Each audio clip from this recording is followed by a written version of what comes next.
You land in Baghdad on a Thursday morning in September, and the first thing that hits you is the heat. Not the dry heat you were expecting. Thick heat, the kind that wraps around your lungs and makes breathing feel like work. The second thing is the concrete. Miles of it. Blast walls stacked 12 feet high lining every major road, turning the city into a maze of authorized routes and checkpoints where young men with rifles decide if you're allowed to continue existing in the direction you're headed. You're a contractor, 29 years old. You have a degree in civil engineering from a state school nobody's heard of, and a resume thin enough that when the recruiter called about infrastructure work in Iraq, you said yes before he finished the sentence. The job pays $140,000 a year. That's 4 times what you were making in Ohio fixing water mains for a county that couldn't afford to fix them properly. The math is simple. 2 years here equals 10 years there. You're not rebuilding a country, you're building an exit strategy from a life that wasn't going anywhere. Your compound is in the green zone, officially the international zone now, but everyone still calls it the green. It's where the embassy is, where the contractors live, where the illusion of normal gets maintained inside walls thick enough to stop a truck bomb. You have a room in a converted hotel. It has AC that works most of the time, internet that works some of the time, and a window that faces another concrete wall 20 feet away. The window has bars. Every window has bars. This is what safety looks like here. Bars and walls and the constant low hum of generators, because the power grid is theoretical. Your first week is orientation, security briefings, cultural awareness training delivered by someone who's clearly never left the compound, and a medical screening where they ask if you're on any medications that might impair your judgment. You want to ask if being here at all counts as impaired judgment, but the humour doesn't land in rooms this fluorescent. They give you a badge, a radio frequency to memorise, and a map of routes you're authorised to travel. The map is mostly red. Red means don't go there. The parts that aren't red are orange. Orange means don't go there alone. You meet your team. 7 other engineers, contractors from the UK, South Africa, the Philippines. Nobody's from Iraq.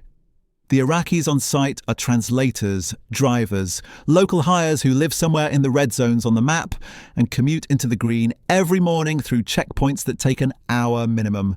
Your project is water infrastructure, sewage treatment plants, the kind of work that's desperately needed and almost impossible to complete because the sites are in neighbourhoods where the security situation changes hourly. Your translator is named Kareem. Mid-30s, former English teacher, speaks better English than half your team. He works this job because teaching paid $200 a month and translation pays $1,200, and he has 3 kids and a wife and a mother who needs medication that costs more than a teacher's salary. He tells you this on day 2, not as complaint, as context. He wants you to understand that the people you're working with aren't abstractions. They have addresses, they have names, they wake up in a city where leaving the house is a calculated risk, and they do it anyway because the alternative is watching their families go hungry. The routine develops quickly. Morning convoy to the worksite. Armed escort, 3 vehicles minimum. You in the middle vehicle wearing body armour that's supposed to stop rifle rounds but mostly just makes you sweat through your shirt by 9 a.m. The convoys move fast. Speed is safety here. Slow-moving vehicles are targets. 3 weeks in, you're headed to a site in Sadr City when the road ahead explodes. The middle vehicle lifts off the ground for a second that stretches into forever. You're in the rear vehicle. You watch metal twist into shapes metal shouldn't make. The sound arrives late after the image, which is wrong because physics doesn't work that way, except it does when your brain is processing things it wasn't designed to process. The convoy stops. Everyone out. You're on the ground behind the engine block because the engine block is the only thing thick enough to stop what might come next. Your translator Kareem is beside you. His hands are shaking. Not fear, adrenaline. There's a difference. The security team secures the perimeter. Military contractors moving with the efficiency of people who've done this before and will do it again. The middle vehicle is burning.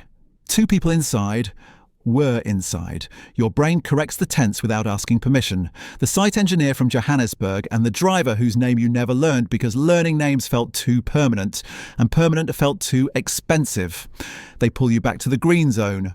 The project is suspended for security review. Suspended means cancelled. but nobody says cancelled, because cancelled sounds like failure, and failure sounds like the $18 billion in reconstruction contracts might not actually reconstruct anything. You sit in your room. The AC hums. The window faces the wall. Someone knocks. It's Kareem. He asks if you're okay. You say yes. He looks at you the way people look at other people who are lying, and both of them know it. He says the driver's name was Hassan. He had 3 kids. He was saving to open a shop. He drove convoys because the shop required capital, and capital required risk. And risk is what happens when your country becomes the place other countries practice their foreign policy. You didn't know this because you never asked. Kareem tells you anyway because someone should know, and you're the only person in the room. A month later, the news breaks. The Iraqi Prime Minister, a figure who'd been navigating between American interests and Iranian pressure and local militias and tribal councils, and a parliament that barely functioned, is killed in a targeted strike. The US says he was coordinating with hostile forces. Iraq says he was negotiating. Both are probably true. Baghdad erupts, not the whole city, parts of it. The parts you're not allowed to go to, and some of the parts you are. Your compound goes into lockdown. No movements, no exceptions. You watch it on television. Protests in Tahrir Square, the same square that saw protests in 2003, 2011, 2019. The square is permanent. The governments change. The anger stays. Kareem calls. He says his cousin was at the protests. He says the word was in past tense. You understand what past tense means. You ask if there's anything you can do. He says no. Then he says yes. He says tell people what this place actually is, not the version in the briefings, the real version. The version where drivers named Hassan die on roads that were supposed to be secured, and prime ministers get killed in strikes that were supposed to bring stability, and cousins go to protests that were supposed to be peaceful, and none of it adds up to anything except more past tense. You write the piece. Your editor says it's too political. You say it's accurate. He says accurate doesn't mean publishable. The piece doesn't run. You sit in your room. The generator hums. The wall outside the window is still there. Kareem's voice is still in your head.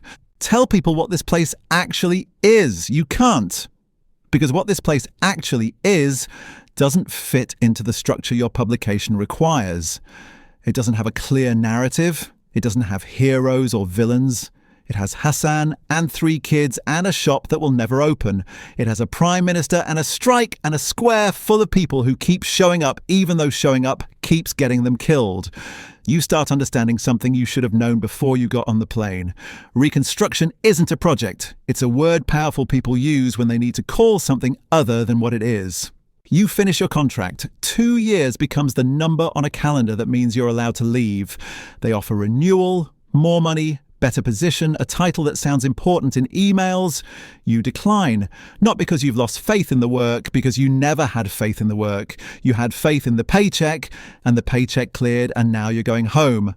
Kareem drives you to the airport. He doesn't work for the company anymore. He does this because in 2 years of sitting in vehicles between checkpoints, something happened that neither of you named, but both of you recognized. The road to the airport passes the site where Hassan died. There's no marker, just road. Kareem doesn't point it out. You both know exactly where it is. Where? At the terminal, he shakes your hand. He says he's still working on the visa application for his family. Still gathering documents, still paying the fees that keep increasing. He says this without bitterness.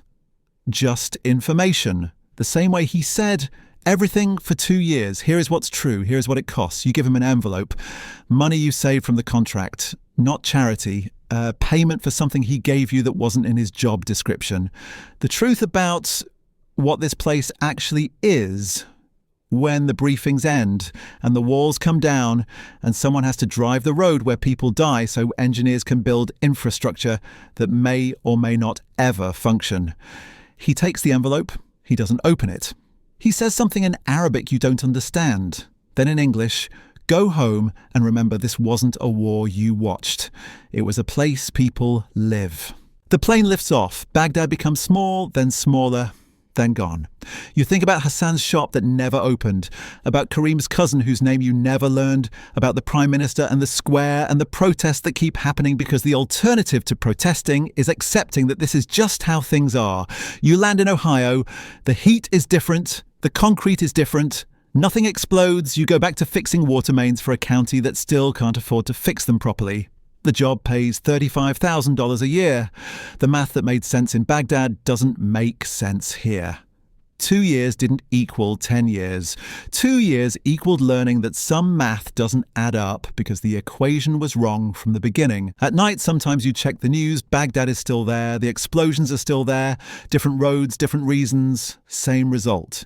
Kareem sends an email every few months, still waiting on the visa. Still working, still driving roads between checkpoints in a city that keeps rewriting itself in past tense, while everyone else calls it reconstruction. You never wrote the piece your editor wouldn't publish, but you think about it, the version that told the truth, the version where you admitted you went to Iraq not to rebuild anything, but to escape from something, and the escape cost people who never got to escape anything. Where you said clearly that Hassan died so you could make a paycheck, and the Prime Minister died so someone could call it strategy, and Kareem's cousin died so someone could call it collateral, and none of those words mean anything to the people who have to keep living in the space between what happened and what it gets called. The water main breaks, you fix it. The county pays late, you cash the check. This is your life now. The same life you left. Except you carry something extra. The weight of knowing that somewhere right now Kareem is driving through a checkpoint, waiting in line behind other cars full of other people trying to get to work in a city that was supposed to be reconstructed, but was really just rearranged. And the reconstruction you were part of wasn't rebuilding anything. It was the story people needed to tell themselves so they could keep funding the contracts and deploying the contractors and writing the checks that kept the whole machine running on a premise everyone knew was false, but nobody could afford to admit. You don't talk about Iraq. When people ask, you say it was fine. You made good money. You're glad you went. You're glad you're back. All of this is true. All of this is a lie. The truth is, somewhere in the middle, where Hassan's kids are growing up without a father and Kareem is still filling out visa applications, and you're fixing water mains in Ohio, and pretending the 2 years in Baghdad were just a chapter that closed, when really they're a book you'll be reading for the rest of your life, 1 page at a time in a language you're still learning to speak.